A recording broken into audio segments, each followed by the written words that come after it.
Bonjour et bienvenue. On va continuer sur le thème de la plage et de la mer avec cette vidéo qui est donc un extrait du cours complet qui dure 1 heure et demie et qui est disponible sur Patreon. On va voir ensemble les points dans cette vidéo qui n'ont pas été abordés la dernière fois de manière à ce que vous puissiez le faire même si ce sont des extraits, notamment quelques notions de perspective ou du moins comment on peut l'utiliser sans tracer les traits, voilà, sans construire vraiment la perspective. Et ensuite la mer et la plage, notamment la plage où la marée vient de se retirer et qui donc est mouillée encore. Voilà.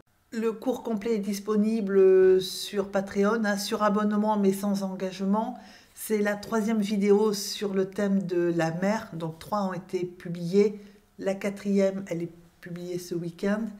Et ensuite, on va continuer à explorer ce thème encore, peut-être encore une semaine, enfin avec 2 ou 3 vidéos encore, et après on passera à un autre sujet. Au niveau du matériel, c'est sensiblement la même chose que la semaine dernière. Donc j'ai utilisé un bleu, qui est le bleu de cobalt, de la terre de sienne naturelle et le jaune auréolin pour le jaune, le rouge de cadmium et du vert olive. En papier, c'est du Saunders Waterford, enfin c'est du papier aquarelle 300 grammes qui résiste à l'eau, qui est donc format A4, orientation paysage. Et au niveau des pinceaux, j'ai utilisé donc 3 pinceaux ronds, hein, un gros, un moyen et un petit, enfin un fin, et un pinceau plat qui est 25 mm, selon les marques, ils vont de 20 à 25. Voilà, donc un pinceau plat.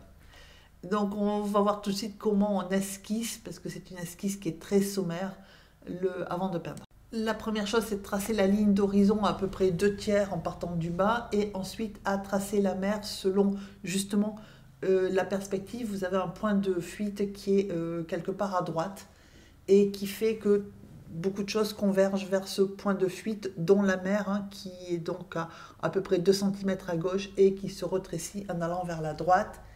Et la plage suit suit la même trajectoire. Et donc c'est pour ça qu'il y a de la perspective. Et si vous n'y faites pas attention, ça fera quelque chose de tout plat.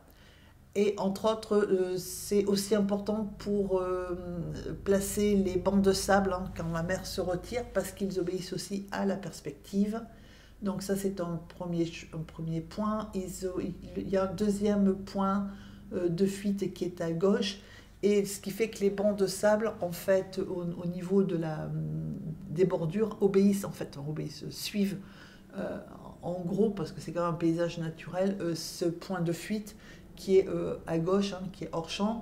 De la même façon, pour placer les herbes, les dunes, alors que j'ai faites très, très herbacées, hein, très végétalisées, elles obéissent aussi de la même façon aux 2 points de fuite, hein, elles suivent les 2 points de fuite. Le premier point de fuite pour les tracer, puisqu'elles sont en gros, elles suivent la même diagonale, et ensuite le deuxième point de fuite à gauche pour les délimiter et pour faire le chemin. Alors c'est relatif, hein, c'est pas évident, parce que justement je les ai pas tracés et que je les fais, mais il faut en tenir compte un minimum pour faire un dessin qui soit juste et surtout agréable à l'œil. Alors pour le ciel, je vais aller vite parce que c'est sensiblement la même chose que la dernière fois, hein, que la dernière vidéo qui est en temps réel et expliquée en temps réel, puisque je vous ai mis carrément le cours. Donc il est expliqué, enfin, là pour le coup c'est la même chose que ce qu'il y avait sur Patreon. Là je l'ai un petit peu accéléré, donc c'est exactement la même chose. Vous mouillez le ciel et ensuite vous disposez vos couleurs. Donc moi j'ai mis du bleu, et ensuite alors, sur la ligne d'horizon je vais mettre du rouge de cadmium très très dilué, hein, parce que je veux pas du rouge sur mon ciel. Et ensuite je fais circuler mes pigments de manière à avoir mon ciel, en sachant que voilà, au niveau de la ligne d'horizon, évidemment je suis passée à l'horizontale. Ensuite, pendant que ça sèche, si vous n'avez pas le temps de faire une pause, ou si voilà, vous préparez donc la couleur du sable, c'est-à-dire de la terre de sienne naturelle, plus ou moins épaisse, on va voir selon l'endroit où je vais le mettre de manière à ce que ça texture, hein, que ça soit pas égal. Et là, de nouveau, je vais suivre la perspective. Donc, je fais le sable sec. Là. Voilà, puisque justement, entre le ciel et le sable sec, il y a la mer et le sable mouillé. Sauf que comme le ciel n'est pas sec, c'est un peu embêtant d'aller... voilà. Donc je fais mon sable sec en tenant pas compte hein, de mes dunes de sable, puisque voilà, j'y passerai dessus après, et en suivant la même ligne de perspective. Hein, voilà. Donc là, on la voit peut-être mieux, la perspective. Et ensuite, je vais mettre dans l'humide au niveau du sable, et je vais remonter progressivement vers la mer, le temps que le ciel sèche. Je mets donc la couleur de la mer, hein, qui est la même chose aussi que la semaine dernière, c'est-à-dire du bleu de cobalt, un peu de vert viridien et du rouge de cadmium. Voilà. Et dès que je vois que je peux aller vers la mer, c'est-à-dire que c'est sec, je vais faire la mer. Donc au départ, je vous conseille de la faire plutôt en clair, de manière à, déjà si jamais il arrive un accident, ça c'est une première chose. Et la deuxième, parce qu'il faut faire quand même, il faut suivre quand même la ligne d'horizon qui elle est horizontale. Et donc c'est mieux de le faire en clair, hein. Si jamais il y a un souci, c'est plus facile à rectifier qu'en foncé. Et donc on fait la mer tranquille comme la dernière fois, sauf que là il y a une partie de la mer qui reste hein, au niveau du sable. Et puis, il faut tenir compte de la perspective, donc forcément, il y a plus d'eau, enfin, au moins en visuel, à gauche qu'à droite. Ensuite, dans l'humide, parce que moi, ma mère est pas, je viens de la poser, donc elle n'est pas tout à fait sèche. Ça a commencé à sécher parce qu'il n'y a pas beaucoup de peinture, mais elle n'est pas sèche. Je dépose mon sable mouillé, donc c'est de la terre de sienne naturelle, mélangée alors au choix, soit de la terre d'ombre, soit de la terre de sienne brûlée, c'est comme vous voulez, et un petit peu de bleu hein, pour foncer le sable. Et donc on le pose dans les interstices en le faisant déborder un peu sur l'eau. Hein. On voit bien que c'était humide puisque ça diffuse à certains endroits. Et une fois que vous avez placé cela, vous laissez sécher et vous attaquez vos dunes exactement selon la même technique que la dernière fois. La seule différence, c'est qu'au lieu de mettre beaucoup de sable, j'ai mis beaucoup de verre, c'est tout. Et dans l'humide, vous commencez à placer vos touffes d'herbe de manière à ce que déjà ça s'intègre. Et ensuite, comme la semaine dernière, on va renforcer au niveau des touffes d'herbe. Hein, on va les étoffer donc en montant progressivement les valeurs des couleurs. À vous de choisir si vous préférez des dunes de sable comme la semaine dernière ou des dunes d'herbe comme là j'ai fait. Alors ensuite, la mer est sèche. J'ai remis exactement les mêmes couleurs mais en moins dilué, donc forcément ça fait plus foncé. Pour faire la haute mer, hein, la mer alors au début c'est facile, si vous partez de la gauche, c'est facile parce qu'il y a beaucoup d'espace. Ça devient un peu plus compliqué quand on va vers la droite, enfin compliqué, disons que pour faire le trait, c'est facile en partant de la gauche parce que vous avez vu comment j'ai fait, je me suis servi du côté du pinceau. Sur le bord, on est obligé de relever et donc d'utiliser la pointe, donc c'est moins continu comme geste. Et une fois que vous avez posé votre mer, vous rincez le pinceau, vous l'essorez et vous estompez par le bas de manière à donner l'impression que la mer est de moins en moins profonde, ce qu'elle est en fait, puisqu'elle se retire et que donc vous l'avez près du rivage, ce qui fait que la mer, en se retirant, elle est forcément moins profonde près du rivage que à l'horizon. Voilà. Donc on balaye juste, alors il n'est pas question d'enlever toute la couleur de l'eau, il est question juste de montrer qu'il y a une différence de profondeur hein, entre la haute mer qui est à l'horizon et puis la mer qui est près du rivage. Voilà, et ensuite ça nous facilitera aussi la vie pour mettre les petites vaguelettes qui viennent s'échouer sur le rivage. Voilà, donc ça c'est pour la mer.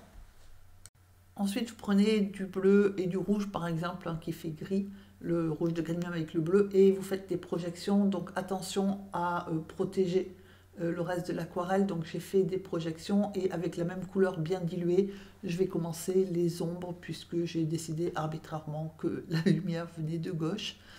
de droite, pardon, du coup mes ombres viennent à gauche. Voilà, donc quand ça sèche, forcément c'est très pâle, ce qui veut dire qu'il va falloir le construire au fur et à mesure.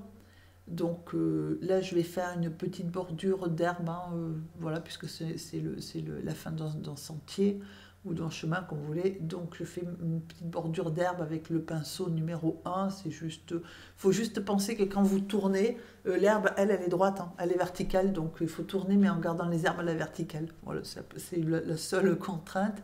Et ensuite, faites quelques petits brins d'herbe, voilà, comme ça, ils sont tout contents de vivre de manière à ce que vous n'ayez pas tout, enfin je veux dire c'est pas du gazon donc c'est pas tondu non plus à la même hauteur, donc voilà ça donne un petit aspect un peu plus sauvage en mettant des petits brins d'herbe de différentes hauteurs et de différentes inclinaisons.